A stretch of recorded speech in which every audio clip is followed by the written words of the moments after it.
جن دوستوں نے احباب نے ابھی تک ہمارے چینل کو سبسکرائب نہیں کیا وہ سبسکرائب کر لیں تاکہ آنے والی ویڈیو بآسانی آپ تک مجھے غصہ بہت آتا ہے تو حضرت فرمائے لگے وہ غصہ بڑا سیانا ہے، یہ کمزور پر آتا ہے، طاقتور پر نہیں آتا ہے۔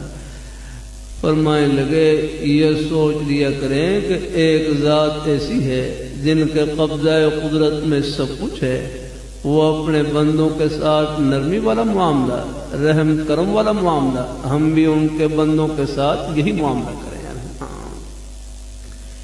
ارحموا من فی الارض یرحمکم من فی السماء، کہ تم زمین والوں پر رحم کرو، آسمان والا تم پر رحم کرے گا۔ اللہ تعالیٰ اپنی مہربانی فرمائے۔ اللہ تعالیٰ تھوڑی بہت کبھی ضرورت کے موقع پر کوئی تھوڑی بہت بچوں کو تنبیہ ہے، اپنے ماتحت حضرات کو ہوں تھوڑی بہت تنبیہ کرنے میں کوئی حرج نہیں، گنجائش ہے۔ اللہ تعالیٰ اپنی مہربانی فرمائے۔ ہمارے بزرگوں کے بعد سمجھانے کے اپنے اپنے انداز۔ ایک بڑی عمر کے بزرگ استاد تھے، ان سے ان کے شاگرد بچے پوچھنے لگے تو استاد جی ہمیں کوئی ایسی چیز بتلائیں کہ ہم کھا بھی لیں اور پی بھی لیں اور روزہ بھی نہ ٹوٹے، کہ ہم کھا بھی لیں اور پی بھی لیں اور روزہ بھی نہ ٹوٹے۔ تو بزرگ صاحب فرمائے لگے، بچوں کہنے لگے آؤ تم میرے قریب آؤ، قریب آؤ، یہ جوتے کھاتے جاؤ اور غصہ پیتے جاؤ، کھا بھی لوگے اور پی بھی لوگے اور روزہ بھی ٹوٹے گا۔ چلو بس ماشاء اللہ، یہ الحمدللہ۔ ہاں اللہ تعالیٰ تو غصہ پینا یہ ایسا شربت ہے کہ یہ روزے کی حالت میں دن کے 12 بجے غصے کو پی لیں، یہ ایسا شربت ہے کہ روزے کو اور پکا کرے گا الحمدللہ۔ ہاں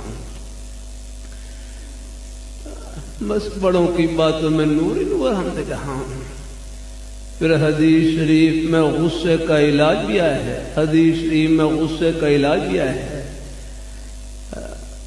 ابو داؤد شریف میں کتاب الادب میں باب من قدم غیظن، وہاں پر کئی حدیث ہیں جن میں غصے کا علاج ذکر ہے، ان میں سے ایک حدیث میں یہ ہے، بلکہ پہلے ایک اور حدیث سنا دوں۔ ایک حدیث میں آتا ہے کہ اللہ پاک کے پیارے حبیب صلی اللہ علیہ وآلہ وسلم نے اپنے پیارے صحابہ سے پوچھا ما تعدون السرا، کہ تم پہلوان کس کو سمجھتے ہو، تم پہلوان کس کو سمجھتے ہو؟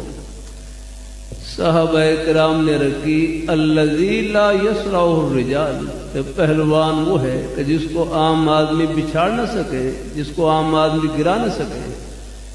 تو اللہ پاک کے پیارے حبیب صلی اللہ علیہ وسلم نے ارشاد فرمایا لا، یہ پہلوان نہیں، وَلَكِنَّهُ الَّذِي يَمْلِكُ نَفْسَهُ عِنْدَ الْغَضَبِ، کہ پہلوان وہ ہے جو غصے کے وقت اپنے آپ کو قابو کے اندر رکھے ہیں۔ ہاں یہ جلدی گرم ہو جانا یہ تو کمزوری کی نشانی ہے، یاد رہا ہے پہلوان وہ ہے جو غصے کے وقت اپنے آپ کو قابو کے اندر رکھے۔ ہاں ہمارے حضرت مفتی جمیل احمد صاحب تھانوی رحمۃ اللہ علیہ حضرت کے پاس بعض لوگ مسائل پوچھنے کے لیے آتے، ایک صاحب بھائی کہنے لگے میں نے اپنے گھر والی کو غصے میں طلاق دی ہے، میں نے اپنی گھر والی کو غصے میں طلاق دی ہے۔ تو حضرت فرمائے لگے کوئی ہنس کر بھی طلاق دیتا ہے، کوئی ہنس کر بھی طلاق دیتا ہے، آگے فرمائے یہ ساری جیلیں غصے سے بھری پڑی ہوئی آگنا۔ اللہ تعالیٰ اپنی مہربانی فرمائے، غصے میں ہوش سے کام لینا ہوتا ہے آگنا۔ اللہ تعالیٰ اپنی بارگاہ مقبول فرمائے۔ اللہ اپنی طلاق کے لفظ سے تو دور رہا کریں بالکل۔ ہاں یہ بیاہ شادیوں میں بھی عرض کر دوں، میں جامع مدنیہ میں مسجد میں بیٹھا ہوا ایک بڑی عمر کے بزرگ تشریف لائے، کہنے لگے میرے بیٹے کی شادی ہے۔ قریب ایک بھائی بیٹھے ہوئے کہنے لگے شادیوں خوشی کا موقع ہے، لیکن اپنی خوشی سے اللہ تعالیٰ کی خوشی کو پہل رکھنا ہے، کہ ہم اپنی خوشی میں بھی اللہ تعالیٰ کو خوش کریں، اللہ ہماری خوشیوں کو دوبارہ کر دیں گے، اللہ برکتوں سے بھر دیں گے۔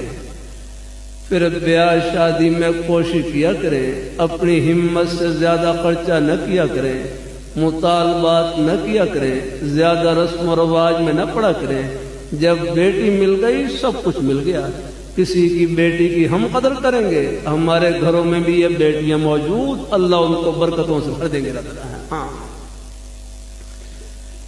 بلکہ رمضان میں قرآن پاک کا ترجمہ تفسیر ہو رہا ہے، قرآن پاک کی آیتیں پڑھ رہے، فیہا سرر مرفوعہ، کہ جنت میں کرسیاں لگی ہوئی، تخت لگے ہوئے، وَأَكْوَابٌ مَوْضُوعَةٌ، آب خورے پانی کے برتن لگے ہوئے، وَنَمَارِقُ مَصْفُوفَةٌ، تکیے لگے ہوئے، وَزَرَابِيُّ مَبْثُوثَةٌ، قالین بچے ہوئے۔ تو بھائی کہنے لگے شادی کا سارا سامان تو اوپر سجا ہوا ہے، یہاں اتنی فکر ہی کیا ضرورت ہے؟ فرمائے لگے آپ جنت کے دلہا ہیں، دلہا پہنچو صحیح جنت میں، یہ سب خوشیاں استقبال کے لیے کھڑی ہیں۔ یہ میں نہیں کہہ رہا، دو جہاں کے بادشاہ فرما رہے ہیں، جن کا ہم صبح و شام کھا پی رہے ہیں، وہ فرما رہے ہیں، رب کی پیاری دا فرما رہی ہے، جن کا ایک فرمان برحق۔ جن دوستوں نے احباب نے ابھی تک ہمارے چینل کو سبسکرائب نہیں کیا وہ سبسکرائب کر لیں تاکہ آنے والی ویڈیو بآسانی آپ تک پہنچ سکے۔